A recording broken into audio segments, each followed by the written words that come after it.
Unsolved Mysteries is back, and it's amazing. All right, they got 6 episodes. Each episode's better than the other.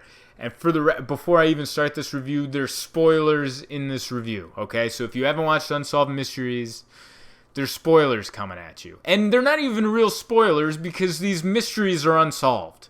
I'm just gonna tell you what they haven't solved. There's no end to it, even if you watch the episode. Right when it gets to most, like, what's going to happen next moment, there's just a phone number on the screen going, if you have any tips, give us a call because we're stymied over here. We don't know what's going on. We reached out to Netflix to see what's going on. That's also the state of affairs we're in.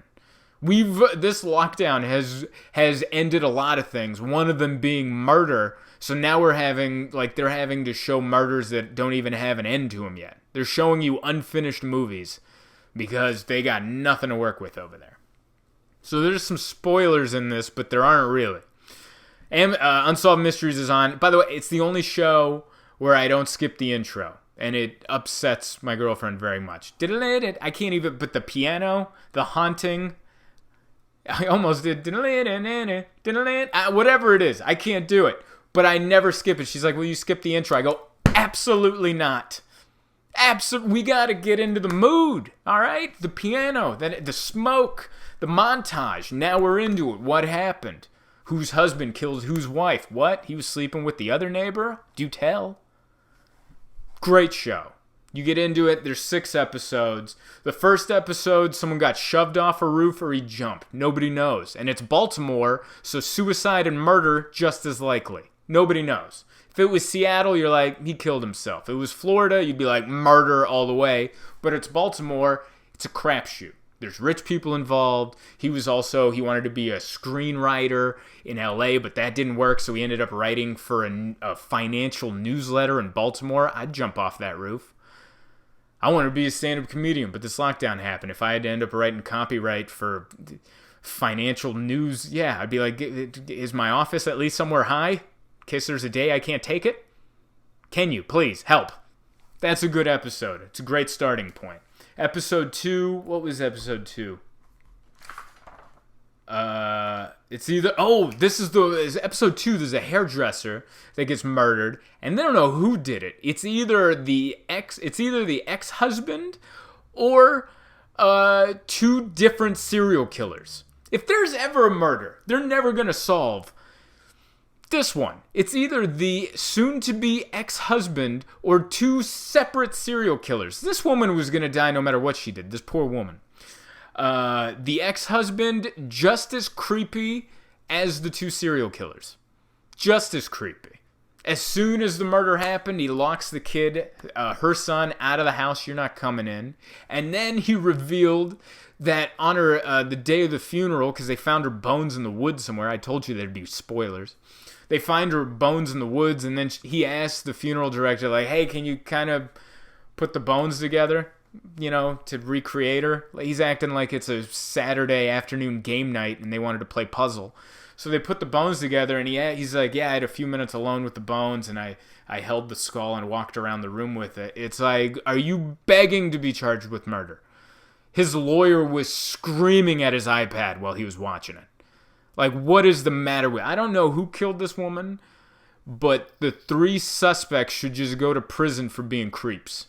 2 of them are already in there for being serial killers, but that dude needs to be in there in the express lane to get into prison, just for walking around with a skull and admitting it on Netflix. Like, you don't even want to get back out into the dating scene? You don't think that's going to come up if you're on Tinder? Like, hey, I was on Netflix. Oh, really? What episode? Oh, you walked around with the skull of your dead ex-wife? All right, yeah. We're going to do this date over Zoom. And, what was the next? 3rd episode. I skipped it because it was French, subtitles. I'm not trying to read. I'm trying to watch something, all right?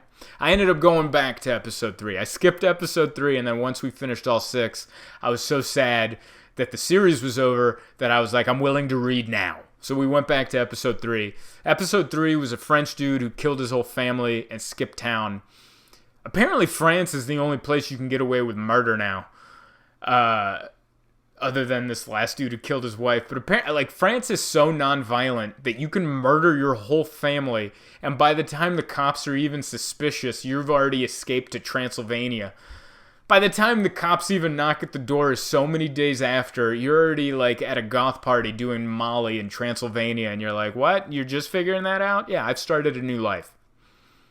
I live in a castle now, in a completely different country. Come on, France. All your lovey-dovey stuff. Episode 4 was a hate crime. Episode 4 was a black kid who got killed at a party. I'll be honest, there's 6 episodes in this new season of Unsolved Mysteries. 3 of them are essentially public service announcements telling the rest of us to stay away from the South. All right? 2 of them I've already told you about, or 3 of them. 2 of them I've already told you about, and the last one is episode 6. But yeah, stay away from the South. That is what episode 4 is. Always. Just stay away. Just no. We're getting no until these episodes stop. Okay? Okay. Episode 5, best episode in the whole series, UFOs. They talked about abductions that happened in the 60s. UFOs came down and they picked up all sorts of different people and they all tell their stories. Everyone in the town thought they were insane. And the crazy part of it is the story about the UFOs, I could tell, like, if I watched this 25 years ago, if this was 1995 and I was watching this episode of Unsolved Mysteries about UFOs and abductions, I'd be terrified. I wouldn't be able to sleep. My mom would be mad at me for watching it because she knows I won't be able to sleep. And now here we are 25 years later, and the world is so crazy that the idea that there are UFOs out there just gives me hope. That episode wasn't scary at all. That just gave me hope that a higher being can come down and maybe solve some of this stuff. That is the most uplifting episode of the entire series. The rest of it's murder and sad and murder and sad. And then UFOs were like, it was like the Unsolved Mysteries version of, there might be a God, you guys. Everything's going to be okay. I don't know if it's a God, but there's something out there. And it's positive. At least not negative. And then there was one more episode after this. And I'm like, how do you top UFOs? And Unsolved Mysteries is like, oh, we got you. We got a story about a cheating, murderous mother. A mom who apparently not only cheated on one of her many husbands with that dude's brother, but then when that marriage ended, he killed her and then threatened to kill one of his daughters if she ever told the cops, and then ended up killing one of her daughters because she thought she was going to spill the beans. That's how you end a season. By the way, that woman's walking around scot-free. That woman's out there, married to somebody.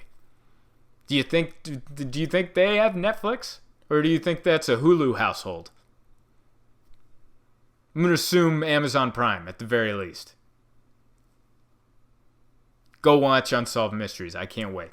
I can't wait for more episodes. There's apparently 6 more coming, and I'm beyond excited for them.